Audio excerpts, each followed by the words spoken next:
So I am calling the meeting to order at 6 o'clock. And so we have previous minutes attached from January 10th and January 24th. So if there's no conversation around those, I would entertain a motion to approve. I'll make the motion. Sarah has made the motion to approve the minutes, so I'll take a roll.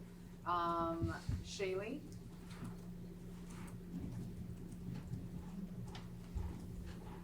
Oh, I can't hear her. Is there a, She's muted. she unmuted She though. unmuted when we didn't hear it. Shaylee, can you speak again?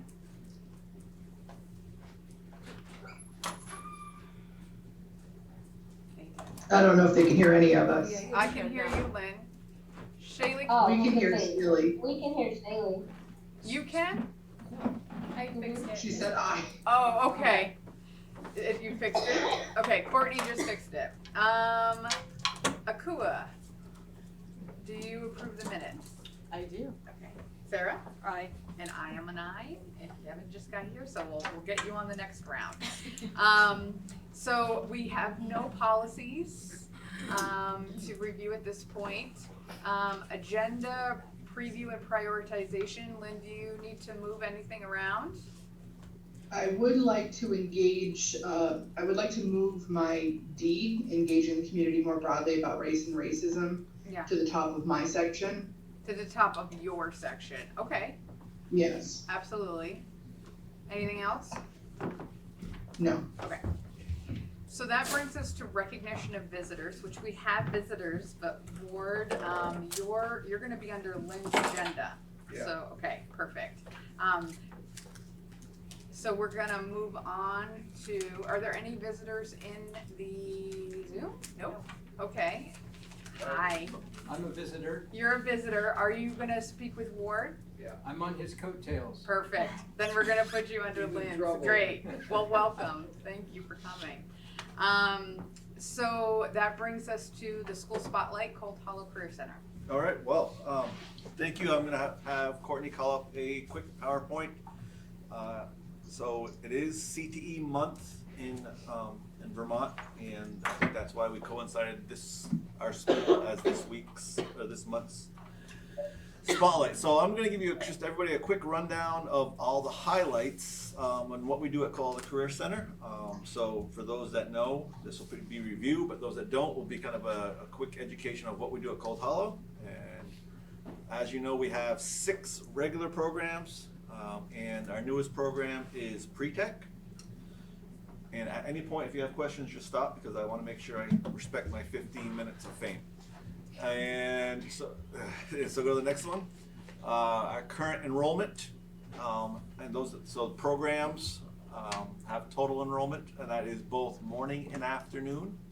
Okay. So you'll see we have 23 auto students, and the breakdown from what school, and a breakdown of male and female. As you know, we are continually trying to increase our non-traditional enrollment. So in the male-dominated auto, construction, and forestry, we're working on increasing females, and in medical careers and human services, we're trying to increase males. All right. Our mission is simple. We get students to where they want to go, and kind of our action step on that is we focus on connections, experiential learning, and employability. Those are connections with our students, with parents, with businesses, in the experiential learning by doing, hands-on, and experimenting and doing new things.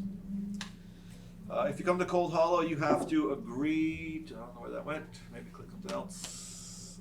You have to, Wait, was that right? yeah, the next, I'm just trying to go to the next one that has that, yeah. If you come to Cold Hollow, you have to agree and expect to these principles and commitments as a student. These are, we believe these will help you get to where you want to go. And then the next slide is our focus on our employability skills. So probably our key focus is making sure our students have these skills. They're taught every single day. They are recognized every month. We are on problem solving, and those awards will go out. Teachers are choosing their winners now, and that will go out next week. So we just believe these are the things that students have. They'll be successful in any endeavor they pursue. And so those are our transferable employability skills.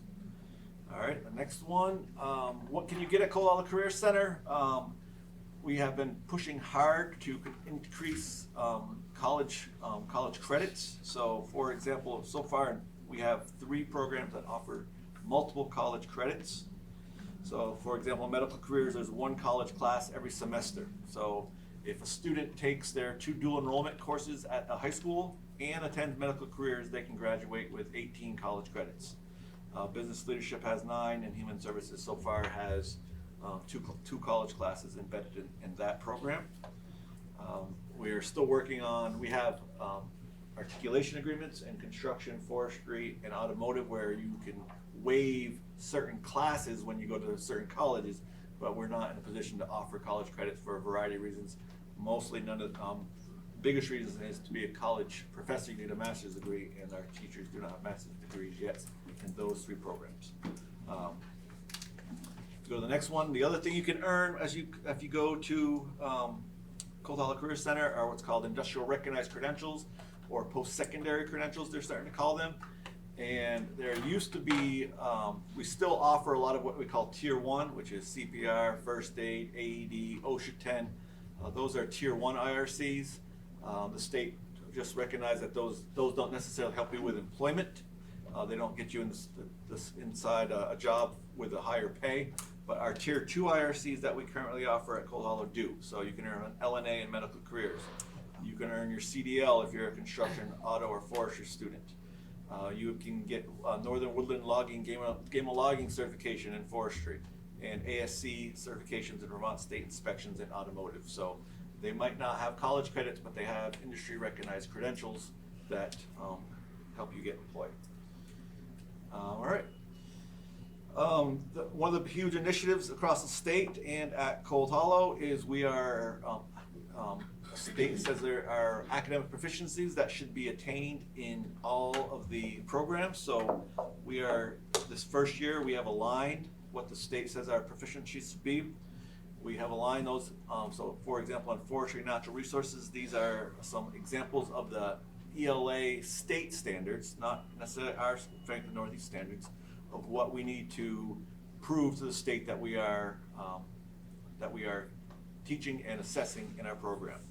This has started to lead to some students saying, well, if I'm doing this, can I get English credit? And we've worked with MVU and 2 Enosburg students are doing extended learning opportunities where they're saying, we're gonna use stuff we do in forestry, stuff we do in FFA to prove that we have evidence of learning in these proficiencies and earning credit that way. And we're gonna continue to open those doors as we continue to get better at assessing academic proficiencies. I just wanted to give you a sample of those. So leading from academics, I also was supposed to do a progress monitoring, and I wanted to just roll it right into this. So as you know, we have work keys, and that's one of the things that we are monitoring. So every teacher has a spreadsheet of their students, and so the students' names are not here, but you can see that our seniors, when they first came to us, this is, I'm not gonna tell you what class this is, but you can see that in the fall of 2021, students took the work keys for the first time ever as 11th graders, first time here. In the spring of 2022, those same students took it again, and this was without doing any intervention at this point. And then now they are going to be taking it again for their final and the real score that counts that the state will measure. And on January 30th, they were given the level 3 test. Now we did this teacher gave them the level 3 test, and you can see how they did. Some students passed, one student didn't take it, and 3 students need training at the level 3 for math. And then last week. I'm sorry, Yes. so does that say paused? Passed. Sorry. Yes, so And what's the scale of the test, so we can get up to a 7. 7? And we are expected to get everybody to a 5, and so I'm Okay. going to give you, the board members and the principals, the level 5 test today. Okay, But you don't have to take it here, you can take it home and just see what's expected from our students at a level 5. So this teacher knew that most of their students did not do well, and so they're going unit by unit, level 3, level 4, and those that need interventions are getting interventions with Mr. Brophy or some small groups with the instructor during IT, or AT. okay, The other option, if you go to the next slide, is you could do a placement test. And this is a bigger unit test, and this says this is where you should score if you take the test today. So this teacher thought that many of her students were ready and didn't take the test very seriously the first time they took it, the second time. So she just wanted to give it to everybody and see where they were. You'll see that one student in this class already got a 5. They're exempt. They do not need to take the test. They could choose to. So far, no one's volunteered to say I will, even though the state's exempted them. The motivation to take a test would be if you score a 6 or 7 on all 3 tests, you do get a national career readiness, work readiness certificate. That is all that is. It's just a certificate. It doesn't necessarily guarantee you anything. So if there is a motivated student, we will obviously allow them to test. But so far, if they get a 5, they're exempt. And as you can see, a lot of her students, when they took this, she had at least half of them that were already in the past level 5. So she knows which student she's going to work with. So like I said, every single teacher has this spreadsheet. We're working on what those interventions look like. The Work Keys does provide a curriculum, so we're just we're using that curriculum for practice tests and for interventions of what kind of skills they need. and so you can take it as many times as you want? The practice, practice. these quizzes. Yes. Okay, got you. The actual test, Yeah. we have a contract with the state. It's $11 per test. Got you. So, and the seniors will have to take 3 tests. And so you have examples of, so this is, I just showed you math. We also have workplace documents and graphic literacy. So you'll have examples of what it looks like to be at a level 5. Okay, And I'll pass those out. So that's how we're monitoring our progress of making sure that all of our kids meet our goal of being at 5 when we test in April. All right, and where am I going next on this? As you know, we have career tech student organizations. We just got done our winter forestry competition, FFA. FBLA is new and up and running. Their first statewide competition is in March, and if you look over to the right, we had 3 students last year go to the national championships in Atlanta. There's a picture above of the national conference. It's thousands and thousands of kids from across the country. And the skills competition is in April. We had a mom of a winner right here. So maybe we should have them come in and talk about their experience. He can't, he's in boot camp, he enlisted, and that's why I wasn't here. Oh, Yes. okay, all right. And then next, so that's those things are flying high right now. So like I said, FBLA is new. Their competition's coming up. FFA just got done, and skills is coming up in April. Next slide. How am I doing on time, Matt? Oh, you're 8 minutes over, but keep going. Okay. We did our annual survey. The survey, the link of all the results are in your agenda. First question of the survey is: my program teacher treats me with respect. We have 128 students that were eligible. 111 took the survey, and I love these. I love our results. So we have 100% of our students saying that they get treated with respect by their teachers. And you can go down and look at all the survey. The next one I think is, I'm not sure which one. Okay, my teacher treats my classmates with respect, 100%. So we're not perfect. You'll see that we have some discrepancy. We have some of those pie charts aren't 100%, but they do not dip below, I don't think, 90% in any category. The culture that we've created at Colwell Career Center on a yearly basis is top notch, and our students, unless they're lying on this anonymous survey, but I don't think they are. And I continue to, feel free to come in and see our culture and be a part of it, because it really is amazing. So, and then the next one, And the last thing that we do is our work-based learning and our co-op. Currently we have, those are some of the businesses that we currently have students working at right now. And that leads me into our latest initiative, which is the next slide. And Courtney, if you want to click that. We have been working, hopefully you can go to it. So this, Lynn and Bill Kimball and the superintendents of Franklin County are also behind this and partnered and pushed us to go this direction. And so Be Unbound is a online platform that's going to help us continue to bridge the gap between employers and schools. And so we have licenses at Cold Hollow that Richford and Enosburg High School students will be able to use when we get this up and running. I met today, we had a training a couple weeks ago, and we are trying, today I met with another group of people that we rolled this out to, the CEO of Northwest Medical, the Med Associates HR, Vermont Knitting Company HR, and the housing, some folks from the Franklin County Housing for All initiative, because the workforce itself, obviously, we feel it as in our districts for teachers, but it's everywhere. And one of the things that we're finding out is there's just a lack of housing as well. And so we're trying to figure out, obviously, as a tech center and a career center, we're one of the avenues to create workforce. We're trying to figure out housing and how to recruit people and how to retain people.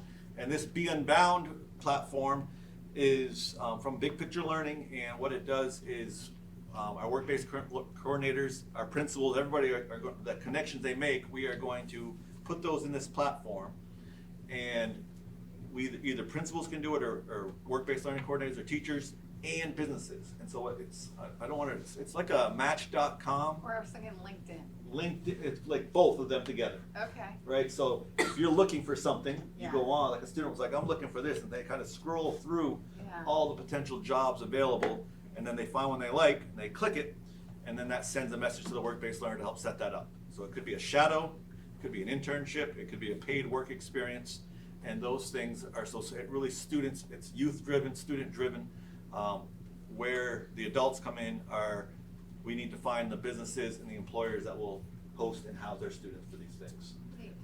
So this is something that Leanne Wright and I have been done some training around. We're starting to connect with all these businesses and create this platform for our youth. Also part of this initiative, had a meeting with the superintendents, Lynn and Bill and Julie and John, the 4 superintendents of Franklin County.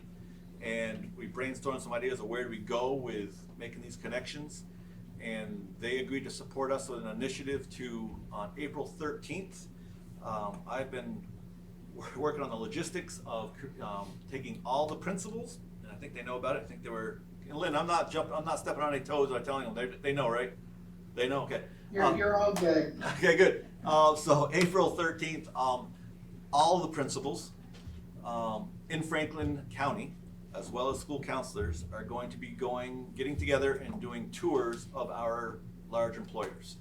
So so far I have Northwest Medical, Barry Calabo, Vermont Precision Tools, Mylan, Husky, Med Associates.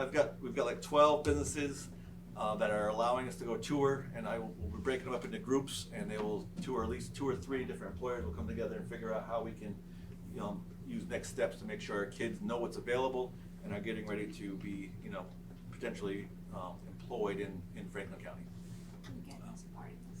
I think we're going to try to carpool. So I think well, Leanne, we were thinking about using like our 9 passengers or buses, our small buses, but we figured it might be we're going to try to get some volunteer drivers to be the ones that will bring people around to where they need to bring.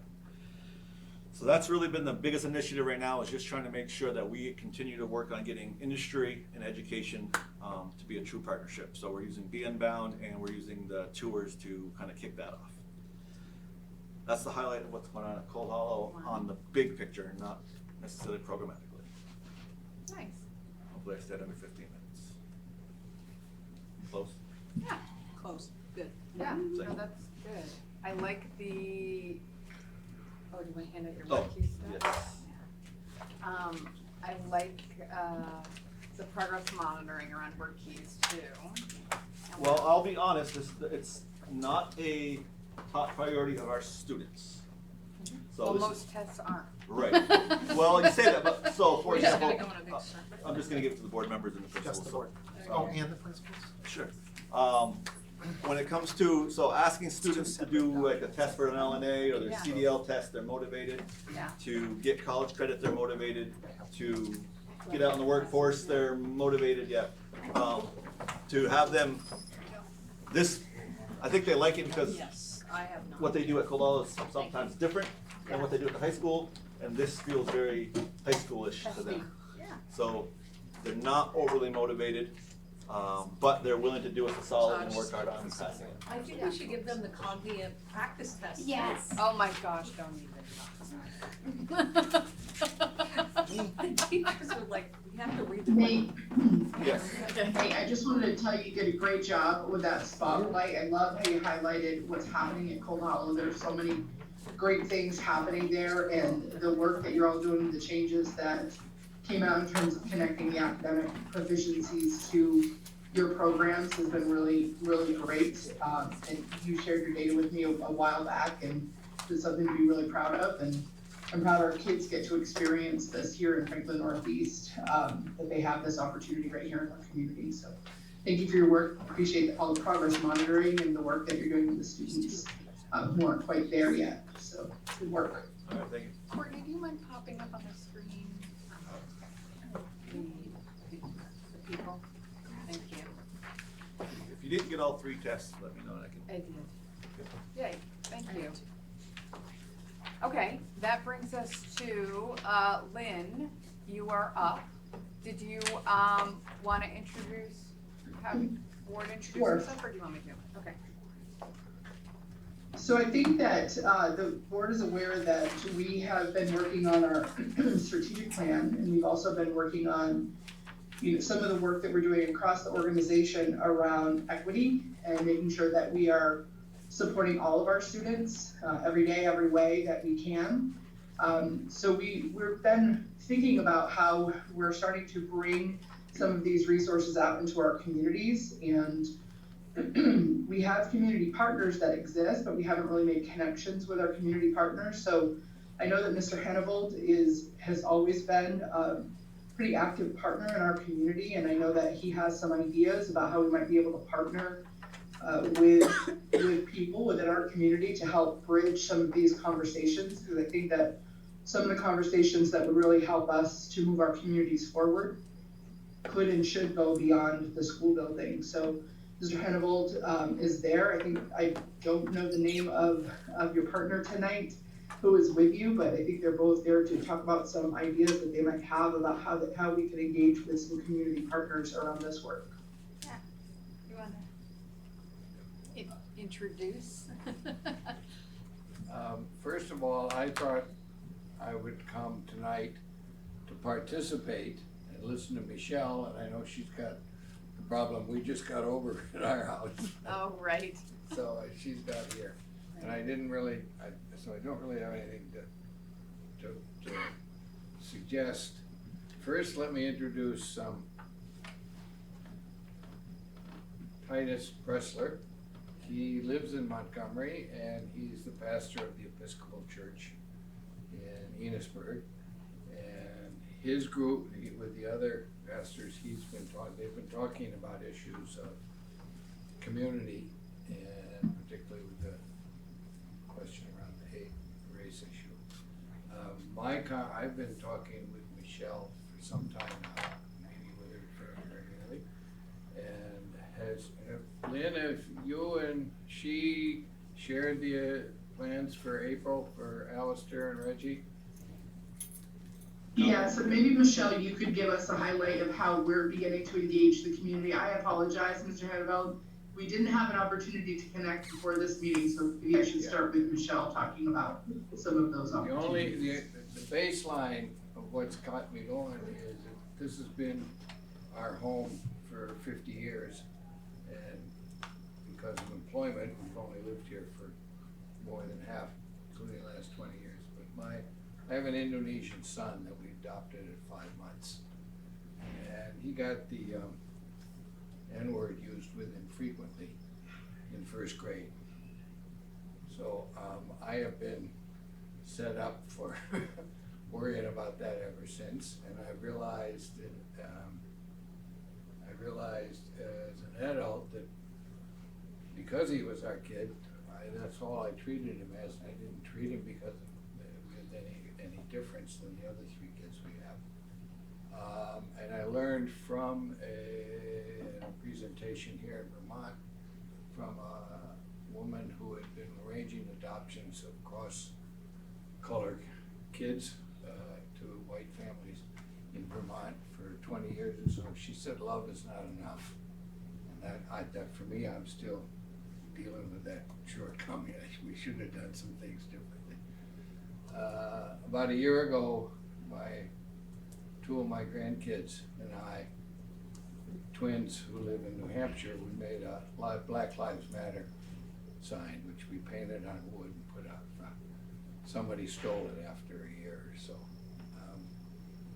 In the meantime, we got down the street, we got a flag flying that's no longer flying. I won't say what it says on it, but it had the F word on it, which that bothers me more than the purpose of the sign was that that's now a public kind of word. All of that adds up to me as we came to Vermont having lived in rural Africa and understood what community, had a better understanding I think, than a lot of other suburban people like ourselves of what community means. And this place has always represented that for us. And I think what's happened in the schools, in the sports this year, we ought to be talking together about how to extend the conversation to the community. So that we're talking, it's not just a school issue, it's a community issue. Right.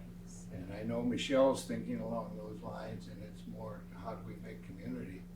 And I don't know, I don't have a plan for doing that. I'm not even sure I have any clear ideas, but I would like to engage that conversation and with your help, reach out to the community and get people talking. We got a great library that we could, in Enosburg, we could bring that. I'm mostly talking about Enosburg. I don't know the situation in Richford. Titus, maybe you want to say? Yeah, go ahead. I was just going to say that the ideas that I think we would be seeking is how we could partner with the community, and then I think there could be some potential collaboration to figure out the what and the how we're going to do something, but maybe helping to identify who some of those community partners would or could be would be helpful. Good. That's your intro. Sure. Thank you for welcoming us. My name is Titus Pressler. I'm the pastor of St. Matthew's Episcopal Church on Church Street in Enosburg. It's a small church, not the big one. And I got into this simply because of reading the news about the recent racial incidents in high schools around the state, but also involving Enosburg High School. So I wrote to Matthew Webb, the principal of Enosburg High School, and hi Matthew. Hi. We've not met before, but No. we've met by correspondence. And I thought you were in Burlington. I didn't realize you were so close. Oh yes, I'm right here. Yeah. But I also mentioned the Bishop of Vermont and the canon who are in Burlington, but I'm very local, yeah. So thank you for your kind response, and you referred me to Michelle and then the invitation to come to this meeting. So as communities of faith, we're intensely interested in the quality of community life in our local towns in Enosburg-Richford, Montgomery, and so on. And so the news of these incidents was disturbing. And Nathan was talking about creating culture at the Cold Hollow Career Center. And it seems to me that's what we're really engaging with when we engage this issue. You know, what is our local culture, and how can we shift that culture towards recognizing the value of every human being, reaching out with inclusion rather than exclusion. So we've been talking about it among the pastors. I can't say that I'm representing the local pastors, but we do meet roughly monthly, and we've discussed it. I let them know I was going to be here tonight. They were supportive of that. That includes Roman Catholic, Baptist, Methodist, United Church, as in Franklin United Church, evangelical churches, as in the Abundant Life, and also Assembly of God and the Episcopal Church. So there are about 7 or 8 congregations. And along the lines of what Lynn was suggesting, who are the partners? I can tell you that the local pastors and the local congregations would love to be partners with you in this enterprise of exploring what avenues we can pursue to strengthen community and transform local culture. So that's my offering at this time. Thank you. I mean, so what I have to say too is, like, Ward and I have worked on many avenues over our time, right? About, I think collectively we all have a touchstone in different parts of the community, and we have inroads in different parts of the community. And so I think part of the conversation is really putting our heads together, figuring out who's at the table, and how many people, like, that we can bring the most to the conversation. I think that's a great place to start, for sure. So Michelle, did you want to speak? Sure. I'm going to apologize now. I've been down with the flu or COVID or something for the last 10 days, so I expect to be coughing quite a bit. But yes, thank you. I really appreciate being able to come tonight. One of the things that Ward talked about is he came to me and a group of us, I guess I think it was last spring, with an idea to bring in a musician who's a friend of his family, a pair of folk musicians who do some work around race and song and use storytelling and narrative to tell some of the stories about inclusion and diversity. And so we actually have worked with the Opera House and some folks in both communities to pull together this presentation. We have these artists coming April 4th and 5th. They'll be in Richford on the 4th at the elementary school. We've got, I think, definitely, I'm working on trying to get a program in each building. So one at the elementary school, one in the middle or high school. And so that they will do an artist performance there. And then a community performance at night that's open to the community. And I know in Richford, I've been working with Kelly and Melanie Gross to pull together sort of that evening performance. I think they've talked about having it at the town hall as an evening performance for caregivers and family members, community members in all the communities, but also centered in Richford. And then again, the next day in Enosburg, there'll be a performance at the elementary school, and then again at one at the middle school, really focused on kind of the ideas about race and inclusion. There's a historical perspective to the older ones, the high school and middle high school groups. And that's going to be on April 5th. And so that evening will be the performance at the Opera House. And again, we are looking for folks community folks to both help us promote, but also to support maybe some kind of, whether it's a meal or some sort of offering that will bring people together. And I think that the event is an opportunity for a real different way of learning about culture and how our cultures are the same and how they're different and how we can work together. So that's one event that we have planned. Another event, kind of not necessarily specifically related to race, but also related to a variety of different marginalized groups, is this film that was done by students called Listen Up.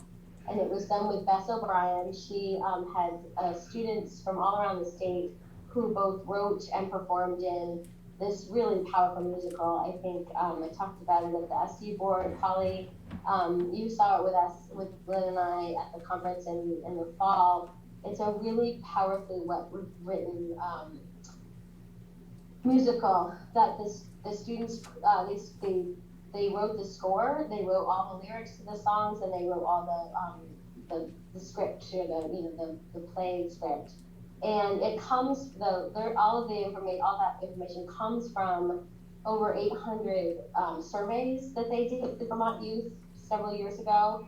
And so they pulled those stories directly from those surveys and turned them into this musical. And it just talks about all of the different, I think, stressors, for lack of a better word, that our youth are faced with right now and how they kind of experience that. And I think I found it to be a really powerful way to sort of hear directly from youth without our own youth having to stand up and say, this is how I'm hurting.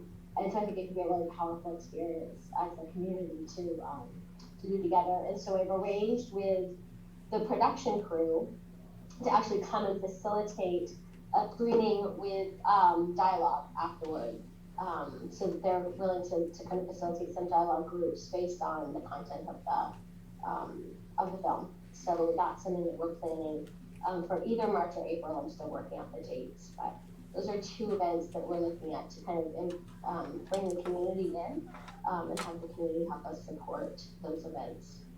I don't have any, I didn't come prepared with any other major kind of thinking, but I would love to be part of a kind of cross-community coalition or something to kind of, to do more of this work and to bring it for the community. I totally support what both Ward and Titus have talked about around creating that culture of belonging and that culture where people feel like they really matter. I think that's how we're going to make the biggest difference. So I would just add that communities where all students feel safe as well and heard. And I recently testified in House Education last week about mental health, and I know there were some comments online, and one of the comments that I found to be interesting, disheartening, is someone just made a comment about what in the world could kids be stressed about today. If you are someone who's questioning that, about all the things that are landing on our kids, you should watch this film. It is very clear what's happening with our kids. So I think that the idea is just exactly, what Michelle said, working with community partners to help further these conversations so that we can build communities throughout any issue where everyone feels a deep sense of belonging. Yeah, and yeah, go. sorry, No, Molly, yeah, because no, you were about no, to talk. yeah, go. I was just gonna add, Lynn and Michelle, I think, one of the things that really impresses me about our communities here is the community engagement that already exists within Enosburg and Richford, and I think it's a great foundation for us to build upon. So some of the things that were mentioned by you, Michelle, by both of you in terms of faith leaders and churches, also the library, but then as I was sitting here brainstorming about things like the Enosburg Initiative, the festivals that we have locally, the movies in the park. I mean, that would be a great opportunity, Michelle, as you're thinking about movies, where you can, have a movie that maybe speaks to some of these issues, et cetera, or taking a time slot at some of those festivals. So those are things that we can tie into a strategy as well, just utilizing some of the platforms that already exist within these communities and sort of tying in these conversations at those events. And that's kind of what I was going to talk about is, we gave, Michelle gave some examples of how we're trying to bring communities into the school, but then part of that is turning around and going out into the community. And so, Titus, you talked about, the faith leaders, but, to make use of your time here tonight too, is like, do you have any kind of like suggestions about what next steps or that Michelle and folks can talk about potential places that you could see that we haven't mentioned? Not specifically at Okay. this point. I guess I would second what Lynn said. We're beginning a conversation, Right. and the what. What should we At this be point, we're talking talking about? about who and how, and, Yeah. and the what will come out of a conversation. Right. But one piece of recent discourse that has struck me has been around these issues. We often talk about changing attitudes, and perhaps we have it backwards sometimes. It's often action that changes attitudes rather than attitudes changing action. And so some kind of creative interchange between attitude and action is something that we might bear in mind. But beyond that, I don't have any Yeah. specifics. And I think that would come out of the conversation. Right. Well, I would say thank you very much. Yeah, Ward. I don't couple Yeah. things to add. Yeah. First, about the group, the two gentlemen that are coming in April. One of them is white, one of them is black, they're about 20, he's about 20 years old. Yeah, they're both folk singers, and they, for the last 2 years, among their other things, their musical career, have developed a program that they do in schools, and they talk about their backgrounds and families. And Reggie, and the video thing that blows my mind in the video, Reggie says, well, we have a family reunion every year, and it's the descendants of the 6 black kids that I'm one of, that I'm in the line from, sired by the owner of the plantation, and the 6 kids that he sired with his white wife. And we get together every year now. And it's that level of dialogue that they have in between some great music. And to add to that, Alistair has been nominated for a Grammy, I think, twice. So these are not newcomers to professional music. And that's led me and Michelle, we haven't had a chance to talk, and I talked to their agent today, which I'll report to you when you feel better, so give me a call. I would think it can be to our benefit and to the community's benefit if we were to reach out to 7 Days and or Vermont Digger. Like yesterday, there's an article about kids putting on on the roof in Brattleboro, which is about Fiddler on the Roof. Oh, Fiddler on the Roof. Yeah, that's it. And they're putting on Fiddler on. Somebody went and covered that, and I would like to encourage you guys with your support to think through how do we get that kind of information beforehand.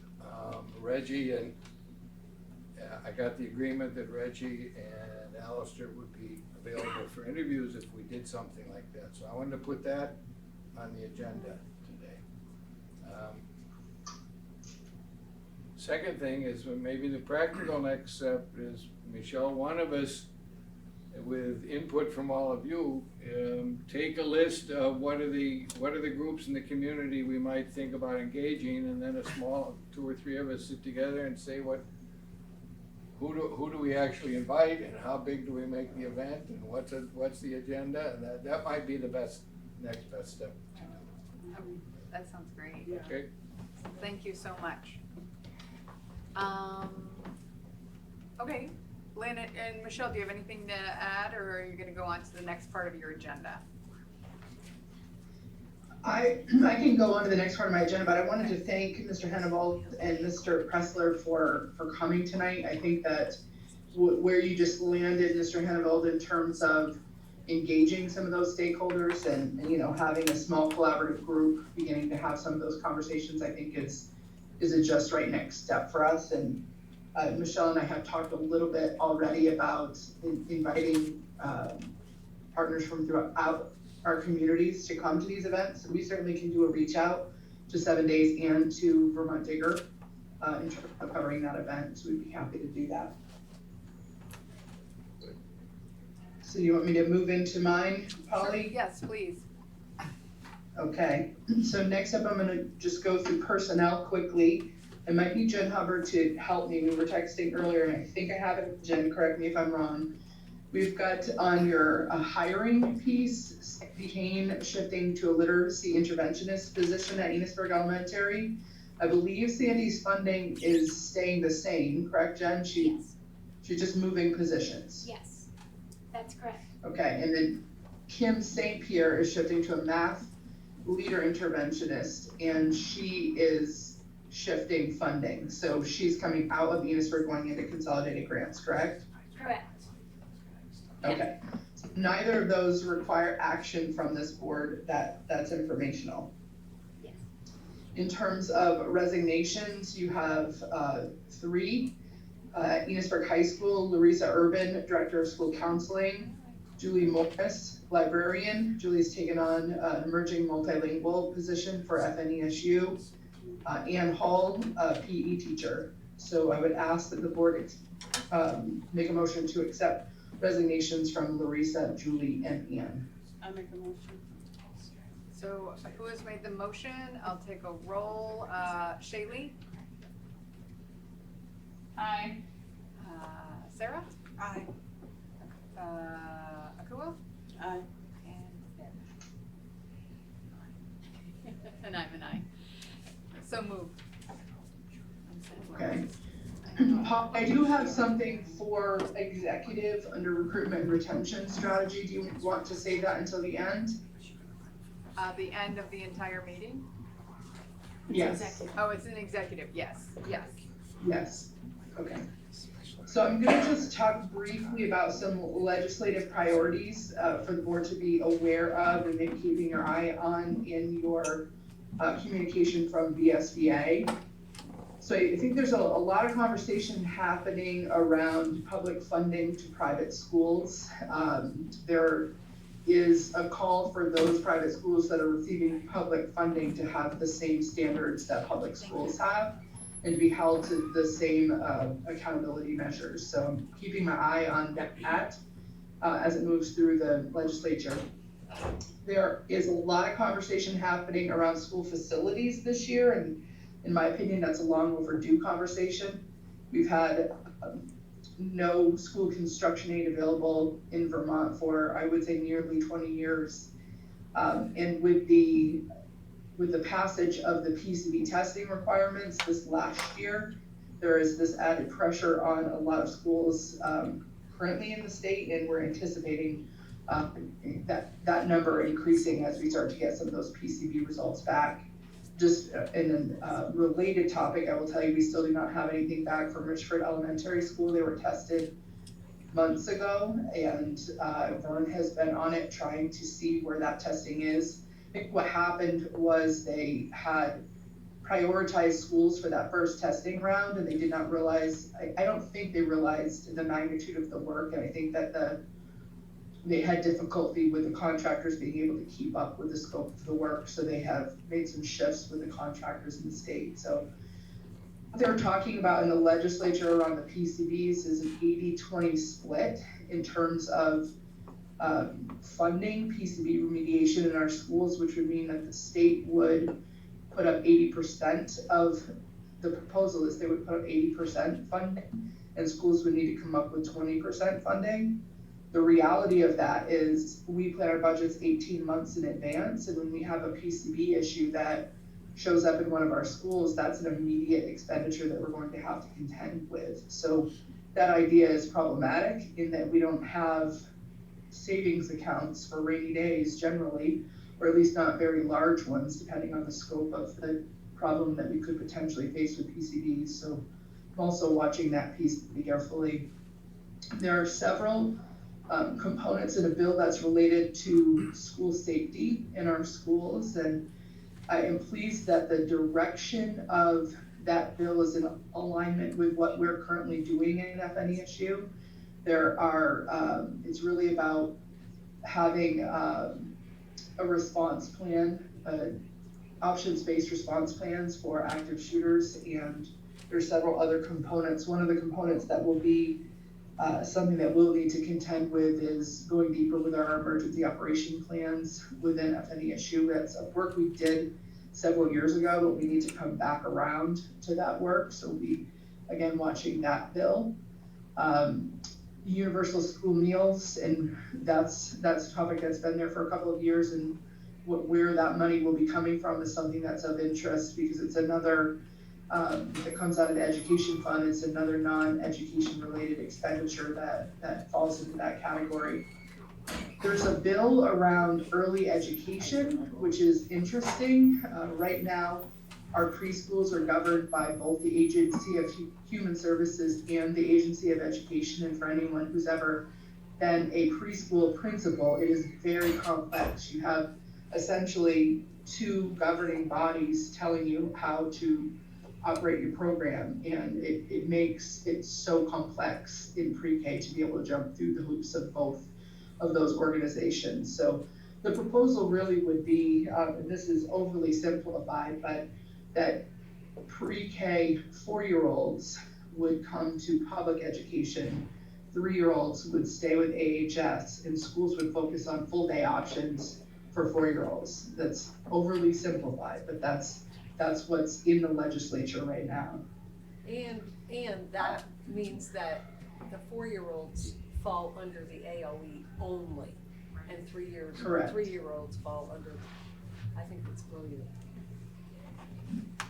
And it gets all kids, it gets 4-year-olds into all-day programs, which to me, there have been historical barriers with how we've done preschool because we've had to operate part-day programs in most cases, and it's very challenging for families to get students to part-day programs, and the students that need to attend those programs often struggle the most to get to them. So if schools were to focus on 4-year-olds and 3-year-olds were really under the AHS umbrella around childcare, we could focus all of our attention on that group of students and, you know, give them a full year, full day experience in terms of preparing them for kindergarten. And the last thing I'll talk about is, well, I think that was the last thing I'll talk about. There are several other things happening in the legislature, but those are the things that I've really been keeping my eye on. I know that there are some conversations, I'm not sure where they're gonna go. I was asked to speak today about virtual learning with Senate Education.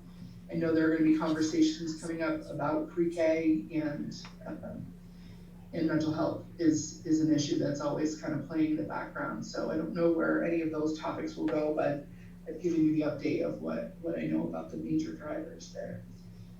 Let me try to find my note here. Okay. So the last thing that I have, except for that executive session component, Polly, is for school year 23-24 contracts. I would like to ask the board to make a motion to give me the authority to sign employment contracts. I'll make the motion. Sarah's made the motion. I'll take a roll. Shaylee? Aye. Akua? Aye. Devin? Aye. Sarah? Aye. And I am an aye. So moved. Great, thank you, that's all I have. Great. So that brings us to the principal's reports. Kelly, do you have anything you want to talk about? No, everything is informational. I think the only thing I would add is we went into this school year with open teaching positions. Right. We advertised early, we've had applicants, which has been wonderful. And not only have we had applicants, but we've been able to have them come in, teach a lesson, stay for the day. Wow. So being able to see that if it's a good fit for them, good fit for us. So it feels like a more normal year in terms of being able to actually go through a hiring process and not feel like we have to interview, offer by 4 and, you know, get hired by 7. Right, So right. we can lock them in you know, a 12-hour period. So, yeah, I think that's hopefully next month. We'll have some. Okay, great. And some of those, that were from those positions, those classroom positions? It's for the classroom yeah, positions good. for next year. Okay, good. Yeah, that's what we're looking Great. Beth, anything to add? or talk My about? stuff was informational. We did have several celebrations in the last month. We had 2 of the 14 scholars recognized for presidential scholarship at the State House came from Richford High School, John Diaz and Madeline Pike.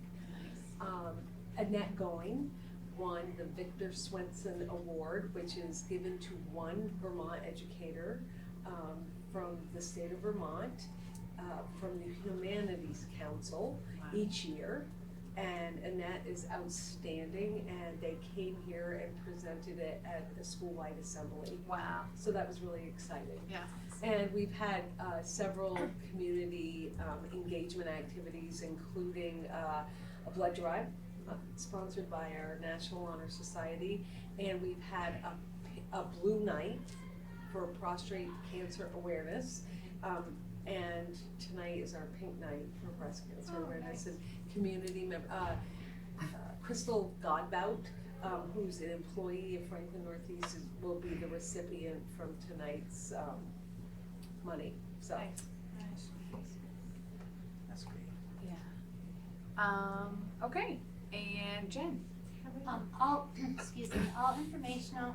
I'd just like to add, we had our, math night with the All Learners Network. And it was a snowy night, but we had over 60 parents there. So it was a huge success, and it was great to see the kids working with their parents and learning about the math that they're learning in school. So that was a lot of fun. And I also want to take a minute just to give a shout out to Lisa Chafee, who has been my administration assistant for my 3 years here. And she's been well before me, and she's been 30 years in the district. And she is retiring, Friday's her last day next week. So I just want to say how much that I know the community appreciates Lisa, and she's dedicated so much time. And so I'm happy for her that she gets this chance to rest a little bit and do some things that she's really anxious to do. But we're also going to miss her a great deal. I would like to publicly thank Lisa Chafee too. I mean, she's loved a lot of kids that have gone through that building. So, yeah, I'd like to say thank you. I don't know where anything notarized. Well, there is a And town I clerk love her right so across the much. street, but. I saw where it go. Matt, how about you? Oh, no, sorry, Rachel, I jumped. Sorry. You hold tight. Rachel, sorry, I know, sorry. So I don't have anything to, mine's all informational, but I guess I'll add that, we had a Sweethearts and Heroes presentation. She's stealing mine for the record. Well, I'm first in the agenda. I was so excited when she called me first. I was like, I bet I Rachel's knew gonna you say were it. gonna say something too. I was like, this would be great. So, I won't say everything. I'll leave you I'll some things say to some say. things. We should have like rehearsed into like I know. every other word. Would've been great. Like So you they could do a came great into, chorus. it's Tom Murphy and Rick, I'm not gonna try the last name, I'm afraid to say it Starts wrong. with a Y. It starts with a Y. Who come and do this presentation to schools all around the country. And Tom Murphy's Franklin County local. He owns owns Twigs restaurant in St. Albans. He's also a retired UFC heavyweight champion, and he and Rick, who is a Iraq War veteran who survived a really horrific injury and came back to talk about hope and do these presentations in schools. They go around and they say they really focus their presentation on how to help students who are often bystanders step in and give people hope or put a stop to hurtful actions that might be caused by others. And so it's really engaging, but administrators often look at a 90-minute long assembly and go, oh no, it's a really long assembly. But it doesn't feel like it. It feels like when it ended, I was like, no way. And it moves you to tears, it makes you laugh. Kids walked away absolutely loving it. In the middle school, we did a reflective circle immediately following it, where we had students reflect on their takeaways, actions they're going to change, where they found the most meaning. And so they're great presenters, and their message is really uplifting. They talk about some heavy topics. They talk about teen suicide and just about the impact people who are kind and have positive impacts, even small ones, can bring to somebody and not even knowing what they might be going through. So really, really powerful, and it was just a really nice way to spend the day. Top of that. So today we had an assembly called Sweethearts and Heroes. Tom Murphy, the owner of Twigs. I'll add to it a little bit. So at the high school level tomorrow, the middle school teachers are all trained in circle facilitation, so they were able to pick it right up today. Tomorrow, Tom and a partner that he works with will be coming to the high school, and they'll be facilitating circles throughout the day. And what I think is going to be wonderful about that is not only the engagement, but students, high school students learning to do the circle process, the listening, the attentiveness, the respecting the atmosphere of a space. is something that doesn't always come naturally, and we have teachers in the high school who are on all different kinds of places around facilitation.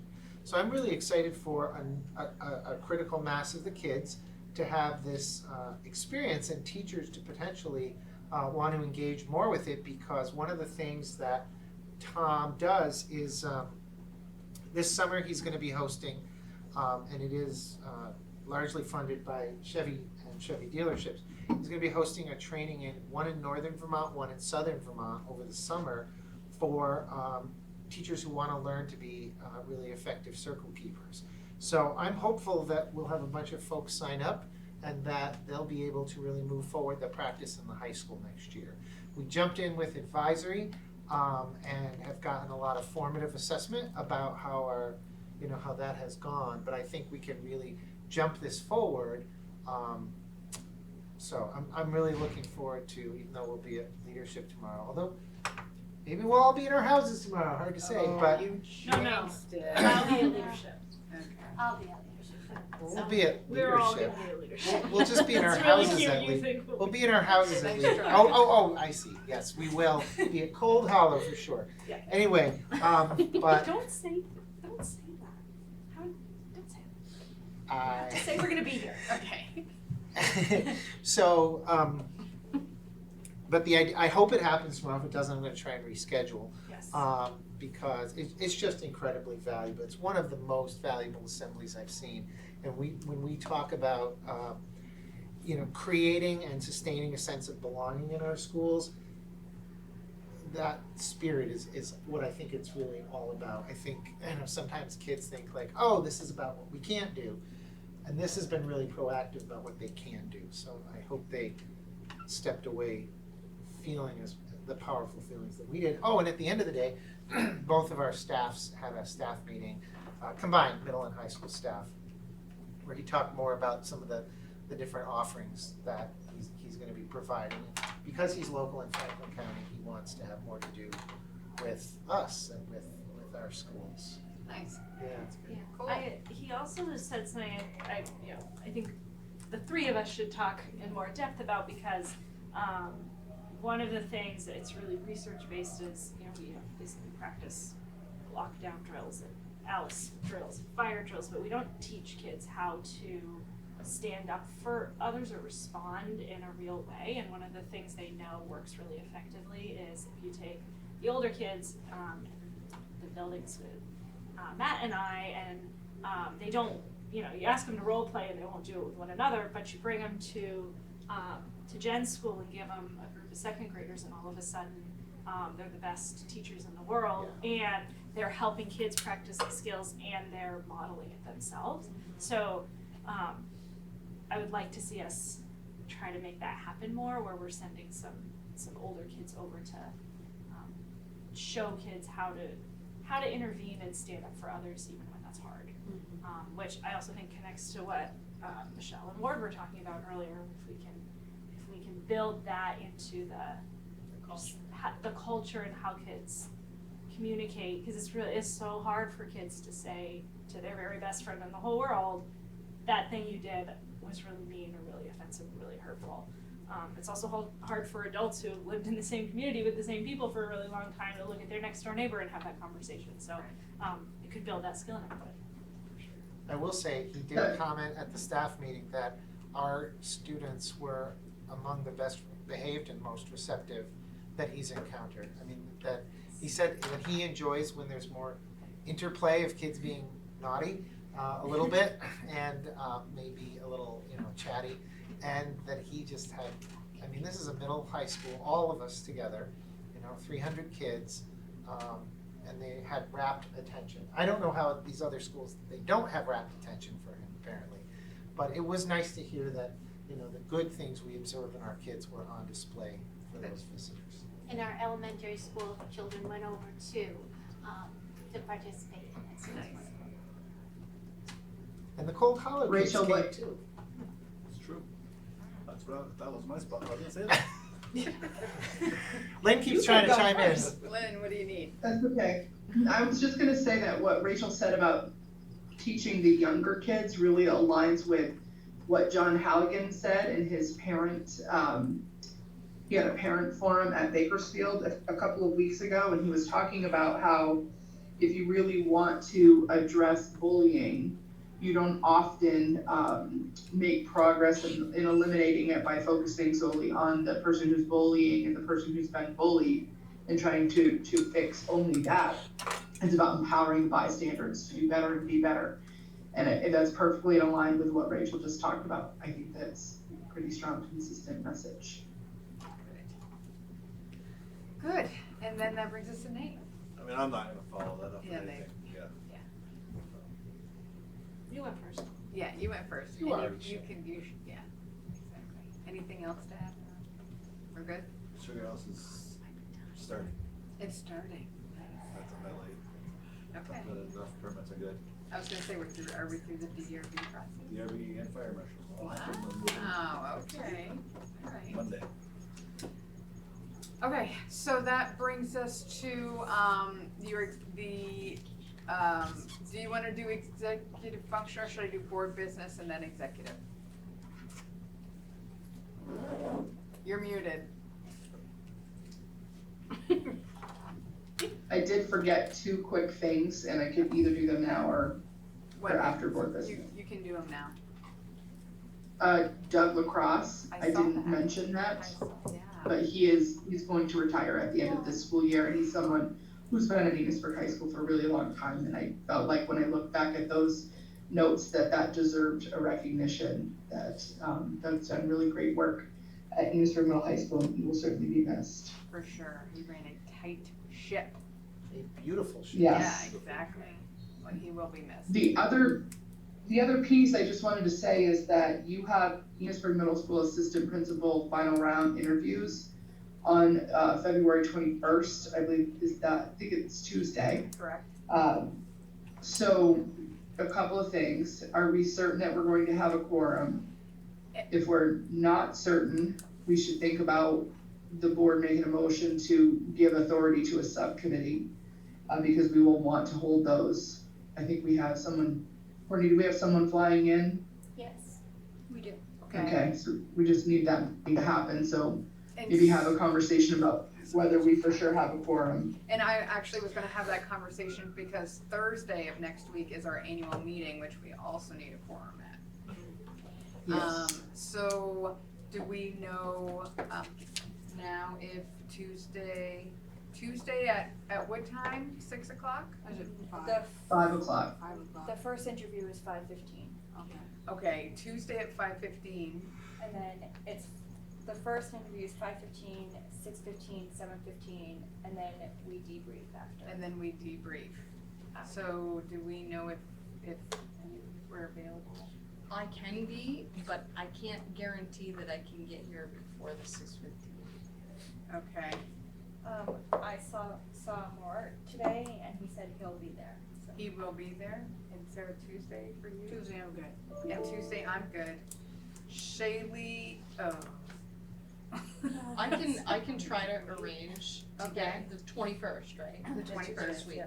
So I can arrange to try to get out early, I just can't guarantee it. But Okay. I could let you know as early as 3 o'clock tomorrow. Okay, and then we have, you said Mort, and then Akua, you're I can do good, it, yeah. and Sarah and I, so I think we're good for Tuesday. Can we talk about Wednesday? Thursday. Or sorry, Thursday Thursday. the 23rd. Sarah will not be here for Thursday, so I am going to need What time Thursday?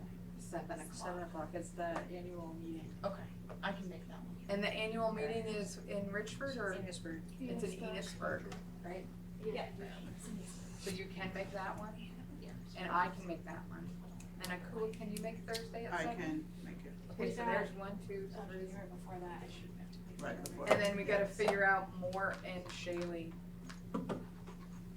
Or, I Thursday. don't know about Thursday because he's at the restaurant. And then where's, excuse to get another coffee. is Shaylee still in there? Shaylee's on Zoom yet. Can you ask Shaylee, can she hear me?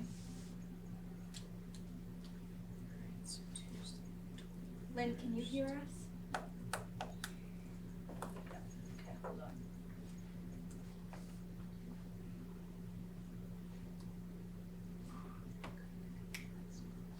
Lynn, can you hear us?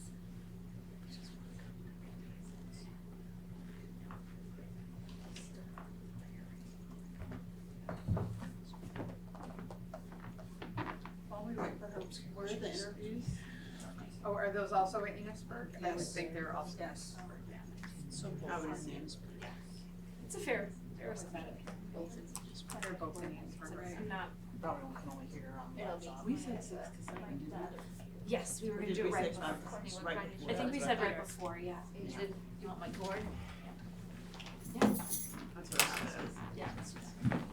So, That'll be fun. And then we'll go to the one where you guys have to sit up on the stage. Oh, we do. And there's microphones. It's beautiful. Where's, It's fancy. it's fancy. Not as fancy as time meeting. You're talking about the 23rd meeting? Fancy. It's like quick. It's like, like it's quick. Every year I go, there are so many questions about. I don't think we didn't have the meeting last year. It was Zoom. It was soon. Yes, it was. It was Zoom, I think the last 2 years, wasn't It it? has been, we haven't been able to gather. Yeah. Yes, I think I remember that, yeah. But I think it was in Richford. Is that a?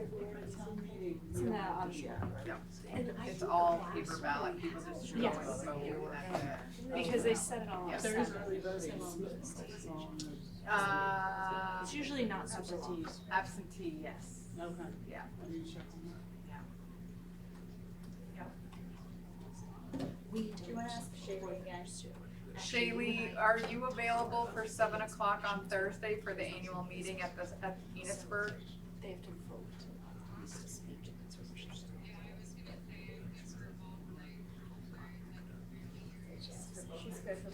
Perfect.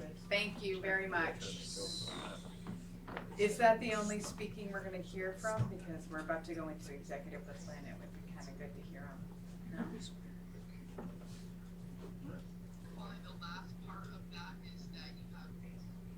Can't hear her. Hold on, I can wait. hear a little chirp. Wait. She needs an executive. I don't. We can ask her if you can hear her. For under board business, so let's do board business real quick. Board business is.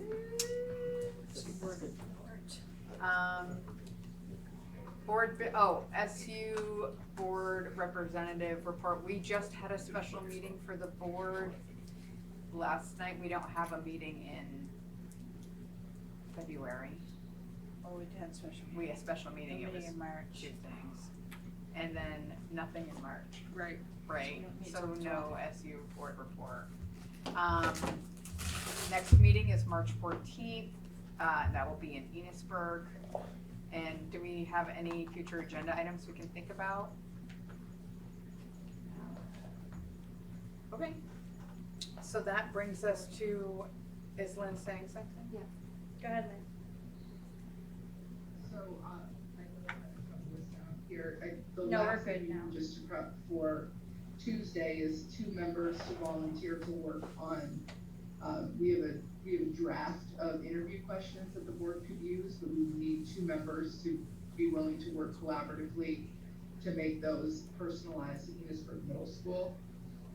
The committee has some, asks, so whoever does that drafting, to a couple of deeper questions in a few particular areas. For Tuesday? For Tuesday.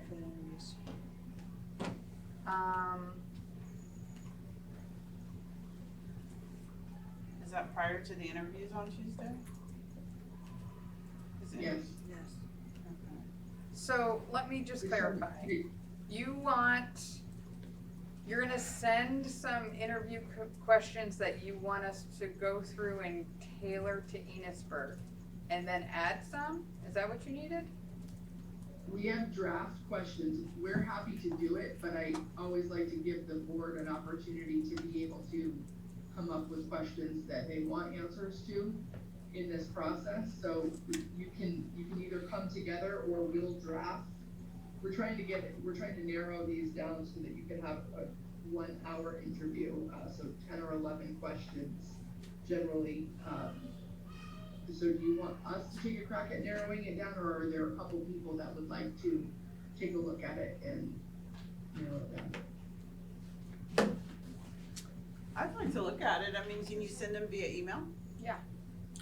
We can, you just can't do the work, we can't do the work as a whole board, so we can send the questions out to the whole board. And we would just ask if you're gonna make comments to make it directly back to Courtney, or to have two of you work on it, as a subcommittee. So what I would recommend, so Devin and Akua, you wanna take a look at it and see if there's any questions? Is that what you're thinking? I can. So send it to them, and then if you have any feedback, just don't hit reply all. We'll just talk back and forth. Yeah, exactly. Yeah. Yes. Okay. I think we just formed a subcommittee. Perfect. I loved it. That was organic, as they say. Yeah, okay. So, that brings us, so executive, Lynn, do you need any administrators in the room? No, I want them to all head home. Yay, okay. Great night. Thank you, everyone. Thank you.